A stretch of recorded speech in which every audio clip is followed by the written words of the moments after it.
Welcome to the Black Creator Series, brought to you by Candlewick Press in collaboration with Red Clay Educators. Hosted by Dr. Sonja Cherry-Paul, bringing dynamic books, authors, illustrators, and artists to your classroom and to the world. Look for episodes of the Black Creator Series on YouTube and wherever you get your podcasts. Here's Candlewick's Kathleen Rourke to introduce this week's guest. Thanks for joining us. Our guest creator this episode is award-winning author and renowned Nigerian storyteller Atinuke, whose works for young readers include playful picture books such as Baby Goes to Market, endearing and enduring chapter book series, Anna Hibiscus and Too Small Tola, and gorgeous nonfiction such as Africa, Amazing Africa, a kaleidoscopic guide to the people, flora, and fauna of all 55 African countries. I now turn the conversation over to Dr. Sonja Cherry-Paul, a New York Times bestselling author, educator, founder of Red Clay Educators, and co-founder of the Institute for Racial Equity in Literacy. Atinuke, thank you so much for joining the Black Creator Series. Yeah, it's a pleasure to be here. I love the series. Oh, thank you. So I read in your bio that you knew that you wanted to be an author when you were 5 years old. What are some of the experiences of your childhood that stoked that flame within you? Well, I guess in my childhood, books were my happy place. And I was lucky in that my parents loved books as well. So my mother did everything she could to get me books. There were not so many children's books available in Nigeria in the early 1970s. So she had to work hard. I remember running out of books and pulling a copy of Shakespeare off the shelves, my parents' copy of Shakespeare, and desperately trying to read it. I was so hungry for stories, And then I discovered that I could write my own stories when I'd read my books over and over and over again. And I couldn't read them one more time. I could write my own stories. And yeah, when I discovered what a pleasure that was, I wanted to become an author. Oh, that is so powerful. And so you've mentioned you were born and you're raised in Nigeria. How has this identity influenced your craft as a storyteller? Well, I mean, enormously. I think pretty much all of my books, there may be a couple of exceptions, are set in Nigeria.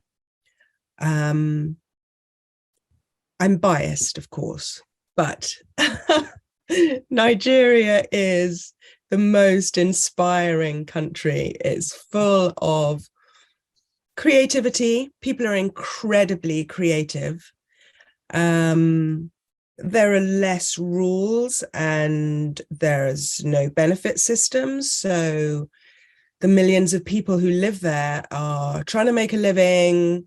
Not just trying to make a living, everyone wants to become a billionaire. So people use their creativity all the time in their working lives, in their home lives, creating jobs for themselves. And the language is incredibly creative.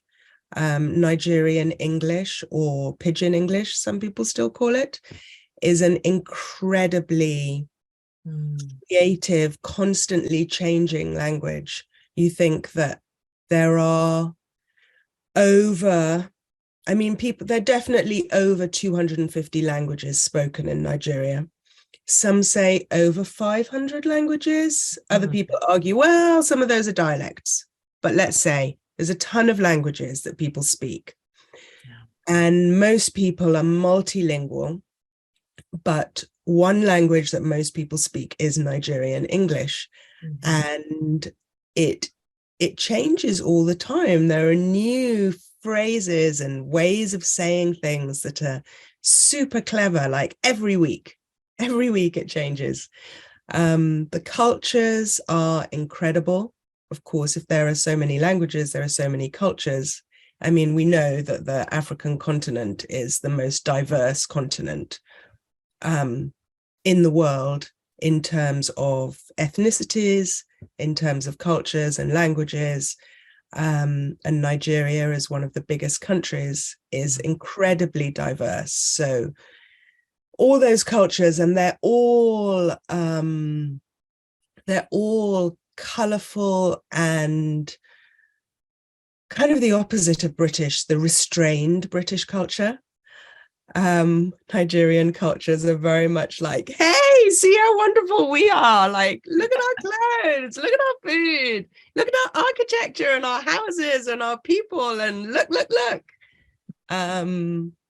So yeah, that really filled me as a child who loved story and color and creativity and joy. Nigeria just like filled me up and overflowing. Oral storytelling is a tradition that I know is important to you. It's important to many cultural groups. Why is oral storytelling important? And how can educators encourage more of this in classrooms rather than only glorifying the written word? Yeah, it's an important question.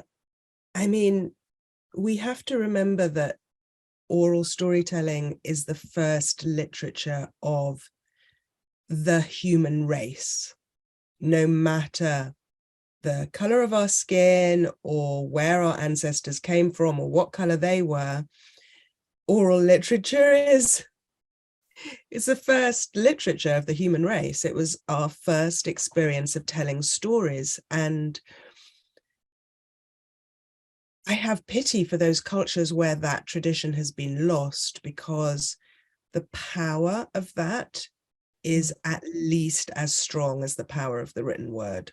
And I have many people who come to my storytelling performances, adults who come up and go, oh, I never knew. I thought it was for children. Because they can't believe that they've been moved and they've laughed and they've cried and they've understood something about themselves and they've understood something. They've felt compassion for other people. They've seen themselves. Yeah. And it is so incredible, and it's so inclusive. For people who can hear. Of course, not everybody can hear, but for people who can hear, it's inclusive, and it, whether you can read or not. And I feel like the written word is important. Written literature is important. It's crucial, in fact. But I think what many of us have forgotten is that in moving towards writing, in becoming a literate society, we lose something. We actually do lose something. And as a child, I grew up surrounded by people who were both literate and illiterate. And just the memory of illiterate people is incredible. Like, I knew people, you would say a recipe one time or an address one time, and they would never forget, because they could not rely on the written word. And we lose that. And I think just as a lot of us maybe grieve what we're losing as we and our young people become more and more addicted to our screens, we gain so much. You know, like, we couldn't do this, what we're doing, having this conversation. We couldn't do this without this technology and without our screens. But those of us who lived before it know that we're losing something, and that it's changing our brains, it's changing our children's brains. Our brains are actually changing. And I think this happened too with the written word. We lost something and our brains changed. And listening to oral storytellers can take us back to a time that was just as rich, but in a different way. Yeah. That's really so powerful and interesting to think about, right? That, there are these cultural connections that can be lost if we don't continue oral storytelling, and just the human connection that can be lost. Quite some Mm. time ago, in a children's literature course I was taking, all of the students had to learn a story and tell it to the class. And I remember feeling so nervous, and I picked an Anansi tale. And we were encouraged to include music and movement in our storytelling. And I have to tell you, it was thrilling. There are so many skills you get to sharpen through oral storytelling: fluency, pacing, expression. And these skills can help students become better readers and writers.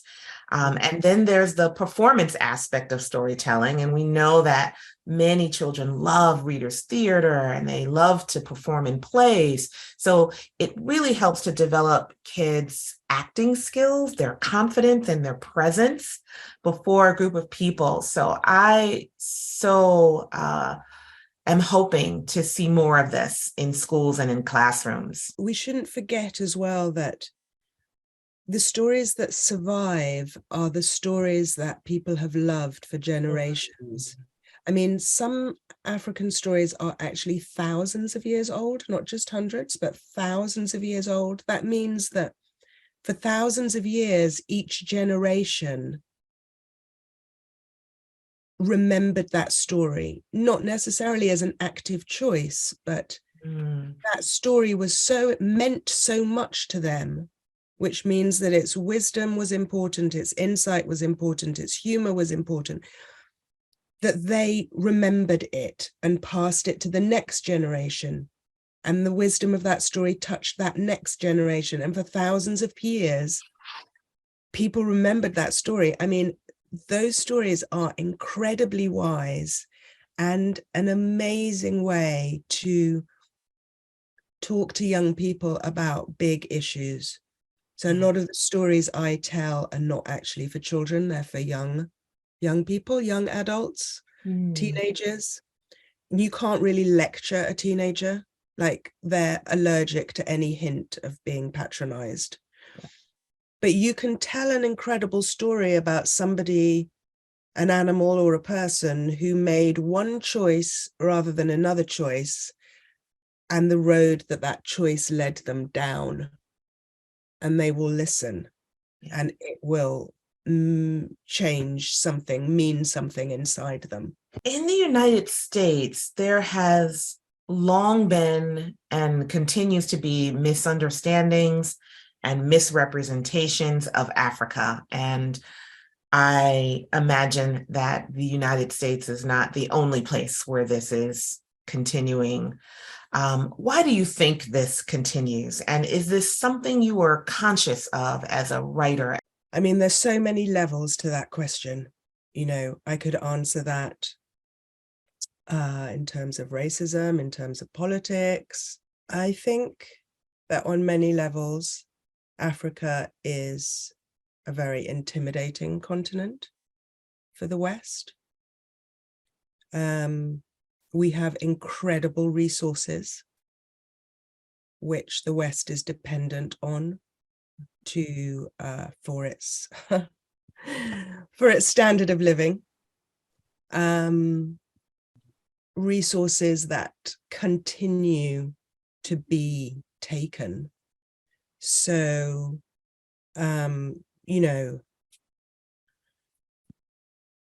Britain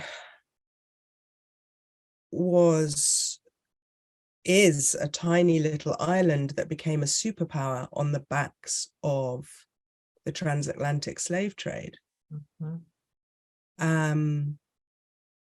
Its industrial revolution was fueled by the cotton plantations in the Americas. When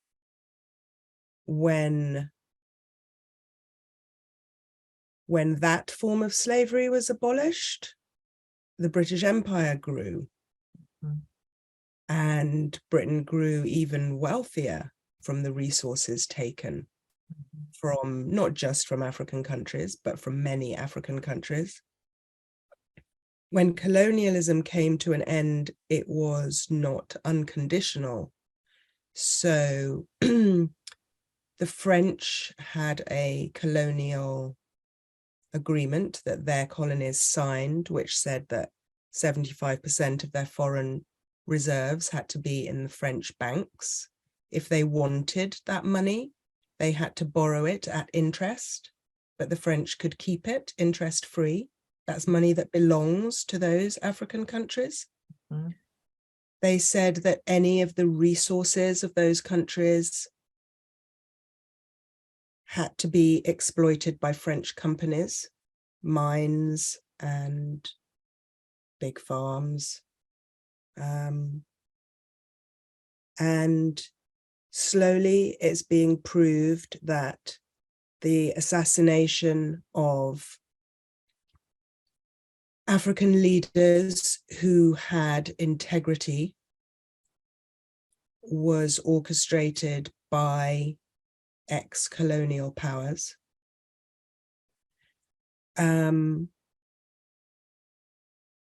So I think it serves the West. When I say the West, I mean Europe, America, but I think also it's happening now in China, who's investing more and more on the African continent. It serves those countries to see the African continent in negative ways, in the same way that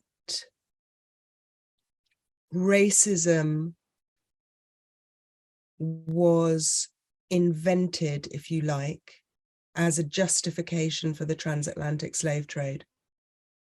So, you know, racism as we know it today became a thing when people were calling for the abolishment of slavery.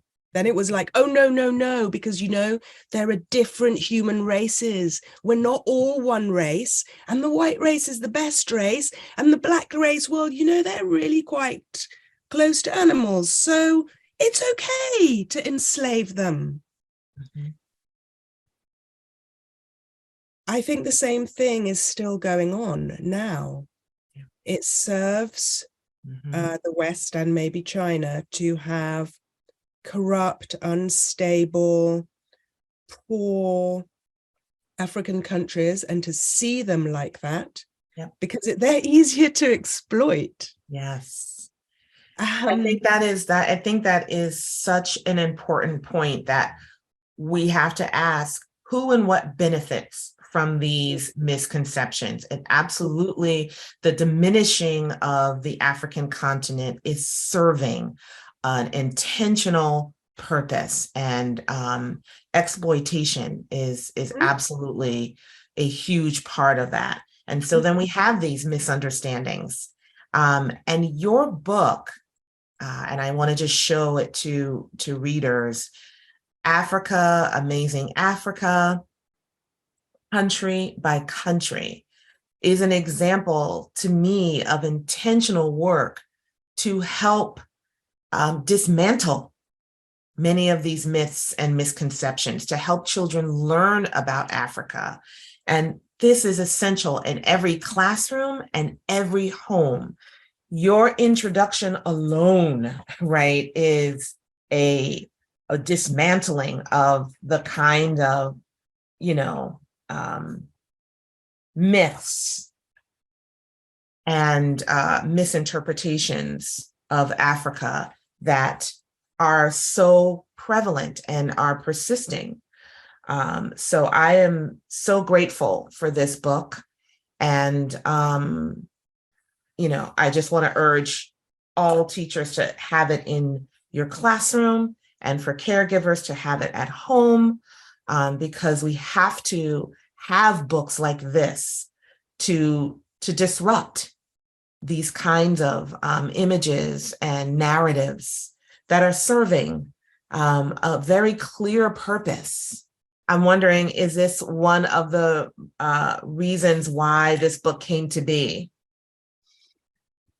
Yes, it is. I mean, absolutely. I am totally in love with the African continent.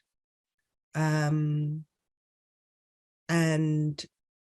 want to share how incredible it is. I want to share the landscapes, the cities, the cultures, the innovations, the spirit of the different peoples, just everything. I just want to share what an amazing, incredible continent it is. You might be familiar, I'm sure, with the beautiful metaphor by multicultural education scholar Dr. Rudine Sims Bishop that books can serve as mirrors, windows, and sliding glass doors for readers.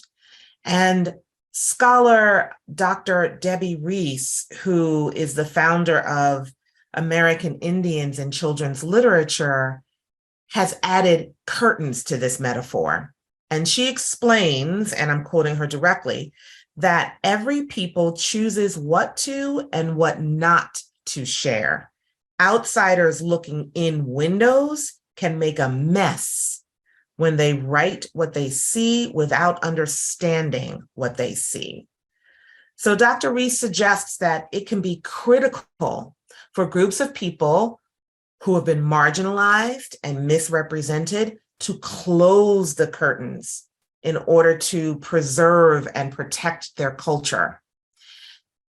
You've written an incredible stack of books, and two of your incredible books series, Anna Hibiscus and Too Small Tola, are set in Nigeria. And I just want to share my screen so educators can see these. They're set in Nigeria, where you're from. And I'm wondering, how do you navigate between the balance of, between sharing Nigerian culture powerfully on the page, which helps children to see themselves in your books, as well as learn about Nigeria in dynamic ways, and keep some of Nigerian culture perhaps away from those who might, as Dr. Reese says, make a mess if they have access? And I know that's a big question, but I'm just wondering, with everything that we know about the continued misconceptions and misrepresentations, is that something that weighs on you? How do I share the beauty of the culture and also protect it? Mm. Yeah, absolutely. I hadn't heard the curtains idea before. I love it. It's great. Yeah, it's with me all the time. I feel that responsibility. I actually felt it most acutely writing the Africa book. And I walk a fine line, and I sometimes fall off it. I mean, everybody's fine line is in a different place, right? So some people think that I'm not on that fine line at all, and that I should keep more back, more protected. It's difficult when, for example, I would love to celebrate more traditional Nigerian African cultures. My perspective is the power and the wisdom of the traditional cultures, which are being lost at a rapid rate. I mean, we talk about animals going extinct, which is absolutely tragic. Our human cultures and wisdom is also going extinct.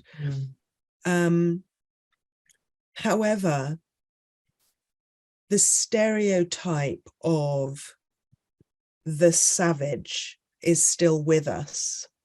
So, naked people, people who live in what the West looks down upon as poverty, because people don't have things, you know, the capitalist goods that we swap how many hours of everybody's day is swapped for these things, you know. I would like to bring traditional cultures to the forefront of my books, but I fear for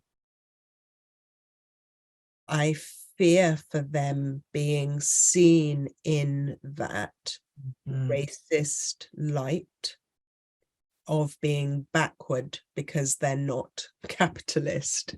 And so I draw many curtains. I draw many curtains. Well, I just wanted to just say how much I love Anna Hibiscus. I love this book and so much. And I think, you know, as we are thinking about, you know, sharing of culture, this chapter, I think you handle it so beautifully, titled Auntie Comfort.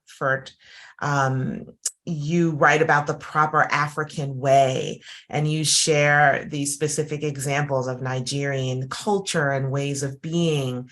And this is just done with such love and such care.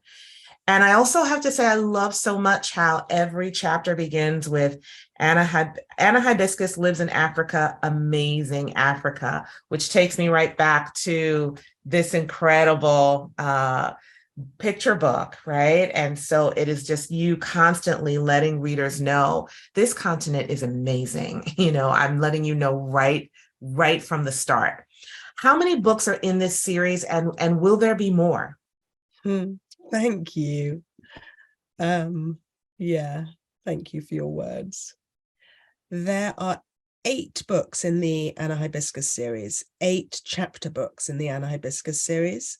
They're all available in the UK, and they will all be coming out in the US as well. There are 3 Anna Hibiscus picture books as well. They're available in the UK. I don't know if they are going to be published in the US. Okay. I don't know. Yeah. Fingers crossed that they will, because they are just absolutely precious.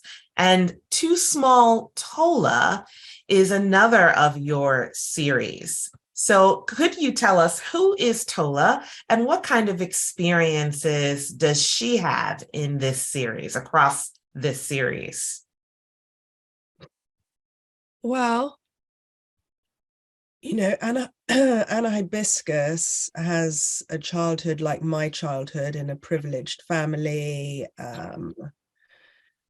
going to school. She doesn't have to work, but she's aware, as I was acutely aware as a child, of the children working outside her gate and working on the streets, having to earn a living.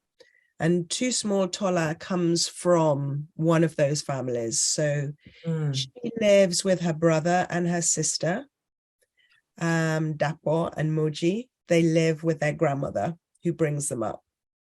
They live in a 1-room flat or apartment, in a block of apartments where everybody has 1 room with a shared bathroom at the end of the corridor. And Grandmummy does her best to earn a living for the children so that they can go to school. Tola and Moji and Dapo's father lives in London, works as a taxi driver and sends home as much money as he can, and that pays for the rent of their room. But Grandmummy has to earn money for them to eat. And if anything happens to Grandmummy, so when she gets sick, then they all have to come out of school and work as well. It's either working or go hungry. So Yeah, too small Tola. She loves maths. She loves going to school. And maths is like her favorite thing. So she finds it hard when she can't go to school, when she has to work instead. Like so many children around the world. I mean, it is possible. I don't know the statistics, but considering that all of us in the West are in the top 5% of the world's income, it is possible that most children in the world have to work. Mm. And so her experience is possibly the norm for most children, that they have to work or go hungry. And the books, there's four of them written now, not all out in the US yet, but there will be. So there is also a book coming about Tola's experiences during lockdown. And what happened to her and what happened to a lot of children during lockdown when their parents couldn't work, and then that meant no money, and then that meant no food. Yeah. No money for mortgages, no money for rents. Yeah. Well, I look forward to the release of these books so that they can get into the hands of children who absolutely will, these stories will resonate with so many children. In both Anna Hibiscus and Too Small Tola, not only do young readers get to meet and love characters who are like them, navigating life at home, at school, their siblings, making mistakes and learning from them and experiencing everyday joys. A strong theme in these books is the importance of intergenerational relationships. Right? Anna and Tola spend a lot of time with their grandparents and their aunts and uncles. Why is it important for the elders to have a strong presence and influence in your work in these series? Do you know, I've never really thought about it with my critical brain. It's just something that is important for me. Yeah. So I had that until I was 5 years old. I lived with my immediate and extended family. And I think I have never stopped grieving for the loss of that. Living in nuclear families is just too weird. There's too much pressure on everybody. There's too much pressure on parents and too much focus on children. I still choose to live my life in that intergenerational way. It's important for me. It's important for my children. I count one of my best friends she turned 89 this year. And then I have 3 little best friends, who are two 4-year-olds and a 3-year-old. And these are people who I see every week and I count as friends. I pick them up from school. We have quality time. We have fun. And there's a richness that it brings. I know there's a lot of writing about it, about how good it is for us, but I know that my life becomes way too narrow without my intergenerational friends. Intergenerational relationships, they widen us, right? I hear you saying how they open us up to just, I think, a great sense of our humanity. You have collaborated with illustrator Angela Brooks Bank to create several books Yeah. about babies and toddlers. You've got B is for baby, is I believe a circular tale. And then there's Baby Goes to Market, Catch That Chicken, and then the beautiful, beautiful Baby Sleep Baby, which reads like a lullaby, right? How did this collaboration come to be? And as a writer for young readers, do you have a favorite storytelling style? I don't work face to face with my illustrators. I don't even work like Zoom to Zoom with them. It all goes through the editor and the designer. So I get shown the roughs and I make my comments to my editor and my designer. They send my comments back to the illustrator, to Angela, and then she will redraw and redraw until everybody's happy.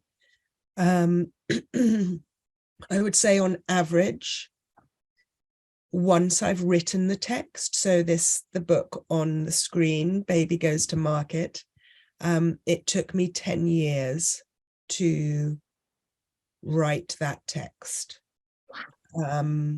So 10 years from the day that I had the idea that I want to write about a baby going to market and putting things in a basket on his mama's head, to the text being me feeling like, this is it, I've got it. And my editor going, yes, you've got it. That took 10 years. Wow. Then it took at least a year for the illustrations. Right now, Angela and I and my editor and my designer is very much like, these books are very much teamwork. And I don't know whether people realize that, but the author, the editor, the designer, the illustrator, we very much work as a team. We've been working for over 2 years, maybe nearly 2.5 years on a book called L is for Love that will be coming out not next year, but the year after. Okay. We put so much love and care and thought into these books. Angela knows she has names for all the characters. She has histories for all the characters. She'd be able to tell you in this story how the parents met, where they live, what their lives are like. The designer is constantly thinking about what each page turn means to a child, like what a child will feel when they see each picture. And yeah, they're definitely labors of love. Yeah, they are gorgeous. They are absolutely gorgeous. Are any of these also available as board books so that babies can hold them? I think so. Not in the UK, which is why I'm saying I think so. Yeah. But in the US, Yes. Sleepy Baby is a board book. Baby Goes to Market is a board book. Catch That Chicken is a board book. Baby Sleepy Baby, maybe. I haven't seen board books of Baby Sleepy Baby. I know there is one for Catch That Chicken. I haven't seen it yet. That's the thing about an author. You write these books and then they take on a life of their own, and you sometimes don't even know or see what's happening. I want educators to know that these books are not just for babies and toddlers, because they can be read and enjoyed in classrooms, and they can be studied by young writers who can learn so much about storytelling styles from you, using your books as a mentor for their own writing. You talked a little bit about a book that's coming up. What else can educators and young readers look forward to? What else are you working on that we can be on the lookout for? Well, more Anna Hibiscus is coming in the US. More Too Small Tola is coming in the US and in the UK. More picture books are coming with Angela. So L is for Love, we've nearly finished. M is for Mango, we are just about to start. I have been working for the last couple of years, maybe longer, on some books about Black British history. So unlikely to be published in the US, although they cover a lot of American history as well, because the history of both those nations are very intertwined. But my brilliant Black British history is going to come out next year in the UK. So I'm super excited about that. I feel like Africa amazing. Africa is about the continent where I was born and where my father is from, and my mother is white British, and this is a rewriting of British history. Starting with the very first human beings to settle in Britain, who had dark black skin. According to the DNA markers, their skin was in the darkest two possible markers for human skin. They had blue eyes, dark black skin, and they lived in Britain for over 7,000 years before the first white migrants moved to Britain. So this is a new history of Britain that people here don't imagine. They imagine like, oh, Britain was white first. Well, actually not. You knew you wanted to be an author. You've shared that books were your comfort and escape. And when you ran out of books to read, you made up stories in your head. And you've continued to do just that, writing dozens of books, stories for young readers to find comfort and escape. What does it mean to you to be a Black creator? It's an incredible privilege. I feel incredibly privileged to do a job that I love. And it wouldn't have mattered maybe if science had been the thing that I loved. To do a job that I love and make a living out of it, so I don't have to worry about food on the table, about paying my mortgage, about clothing my children who can go to school. That is an incredible privilege. I feel incredibly lucky. Because writing stories and creativity is my thing, it's just incredibly exciting to wake up each morning and think, oh, I get to work on stories today. It's also a massive responsibility as a Black creator living in a white country, which I think is the kind of question you were asking me at the beginning. I feel a responsibility to the Black children who will pick up my books, who may be the only Black children in their class, or maybe their class is full of Black children, that they see themselves in a way that they really see themselves. They're not seeing a stereotype. They're seeing themselves, but in a way that gives them pride, that's empowering for them. And that white children who pick up the book also see themselves in the sense that they see a child that they relate to. Thank you so much for your time. I appreciate it. Thank you. Thanks for checking out this episode of the Black Creators Series, a Candlewick Press and Red Clay Educators collaboration. Don't forget to like and subscribe and hit the notifications button so you won't miss an episode. For more information about the Black Creators Series, go to blackcreatorseries.candlewick.com or sonjacherrypaul.com, or go to Red Clay Ed on Twitter and Instagram.